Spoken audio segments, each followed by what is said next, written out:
What is up, guys? It is the Sound Alchemist, and I am stuffed for the first time in forever. I had Pizza Hut without actually eating any pizza. I had wings, breadsticks, and that pasta stuff. So yeah, it was a very interesting meal, to say the least. But today we're back with 40 Facts, and yes, we're not doing fan lore. Today we are diving into a fan request, and that is more lore on the Necrons, more specifically, the Wraiths. So the Wraiths are an interesting unit because they used to be one thing, and now they're another thing, and it's unclear as to what the first thing, if it's still canon, or if it got scrapped, or what's going on with that.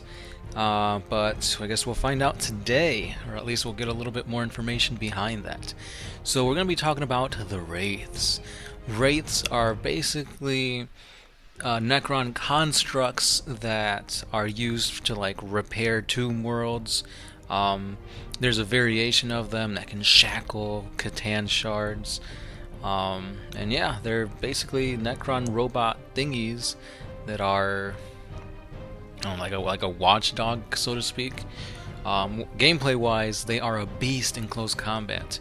They can run up really fast, and they bring the hurt.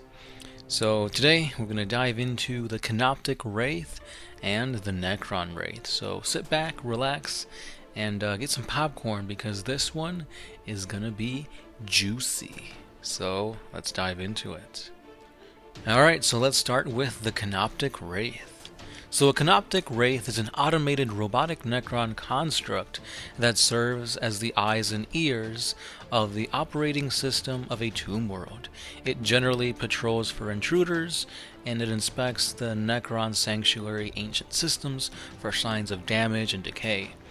It has a variety of tools, but the primary one that it uses is a phase shifter, which is essentially a dimensional destabilization matrix which allows a wraith to literally phase in and out with space-time continuum.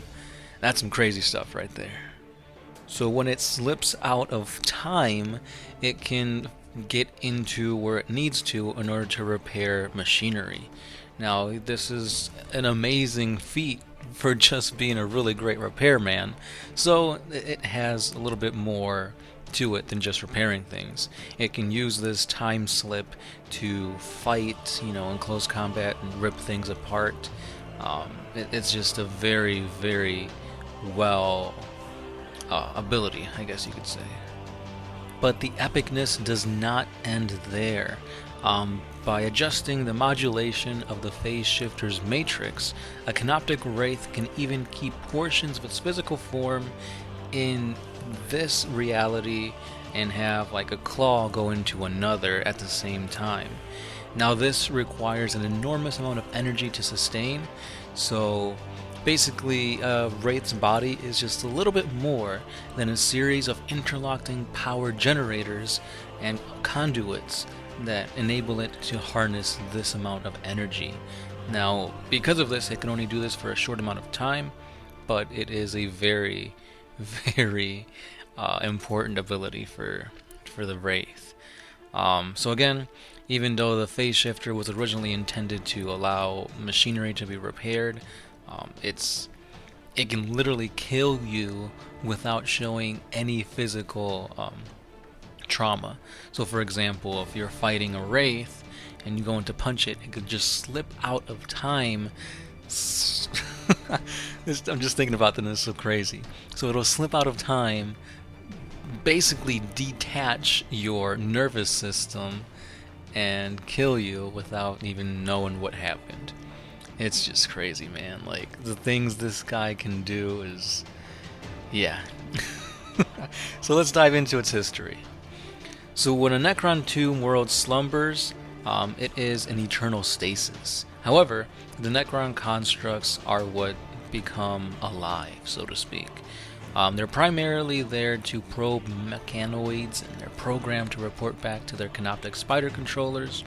And they do this all via an interface instead of actually going to meet them face to face. So when orders are received, a Canopic Wraith then carries them out until their objective is complete. Now, whether it is a command to strike against an intruder or conduct repairs, the Wraith will literally follow it, regardless. And with the ability to basically phase out of reality, it'll get the job done. And now let's get to the juicy part, the part everybody's waiting for, and that is the weapons and war gear that a Wraith can utilize. So we've talked about the epicness that is the phase shifter, so let's talk about the whip coils.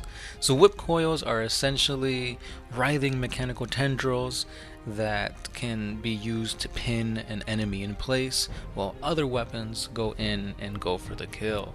Now those weapons can be a particle caster. So a particle caster is a short-range pistol-sized weapon that emits a stream of antimatter particles. These particles detonate on contact with normal matter, and they just basically phase you out of existence. Think of it as shooting a phase shifter. It makes sense. And then they can also wield a trans-dimensional beamer, which is a way of banishing unwanted debris, machinery, failed experiments, things like that. So when it's going there to repair something, instead of them having to physically take it and discard it, they could just beam it out of existence. So it's a pretty epic weaponry that these Wraiths have. So when it comes to Canopic, there's a lot of, speculation as to if these are just a upgraded version of the Necron Wraiths, or maybe they're another thing entirely.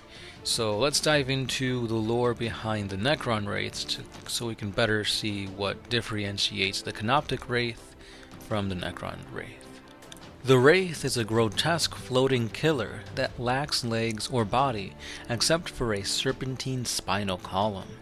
They tend to float over the battlefield using anti-gravity technology, and they appear like ghosts. So they have wide hunched shoulders, they support a leering skull face, and they have long whip-like arms that generally wield necrodermis shrapnel blades. These blades are attached to their hands, so they look kind of like a mixture of the Canopic Wraith and a Necron flayed one. Again, they have the same ability as phasing in and out of the space-time continuum. Now this ability is based on Necron phasing technology, which they use to travel across the galaxy. Now this ability can save them from taking damage. It's even been suggested that certain Imperial savants, before the War in Heaven, that these Wraiths used to be Necron tier murderers and psychopaths, before they were basically pushed into these metallic bodies, which may be why they're kind of shunned, so to speak. So yeah, that's pretty much what encompasses the Wraith. Like I said, there's a lot of speculation as to what happened with these Wraiths, why the shift over to the Canopic stuff. We may never even get an answer to this, but in my opinion, I'm okay with it.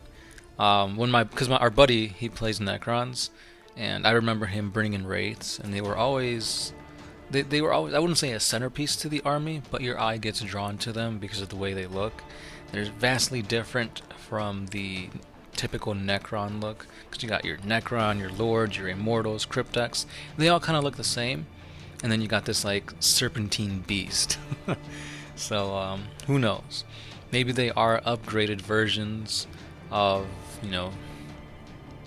to the Canopic, and that's why they were phased out of the Necron Codex, so to speak. Yeah, these puns, guys. So that's all the lore I've got for the Wraiths. Again, this was a fan request, so there you go, awesome subscriber. If you guys have your own requests, leave them down in the comments below. If you guys have an answer as to what happened with the Wraiths, again, please let us know down in the comments below. And yeah, we'll go from here, guys. Please stay subscribed, because we bring 40K content to you guys each and every day. And as always, I'm the Sound Alchemist, part of One Mind Syndicate, and I'll be catching you guys tomorrow.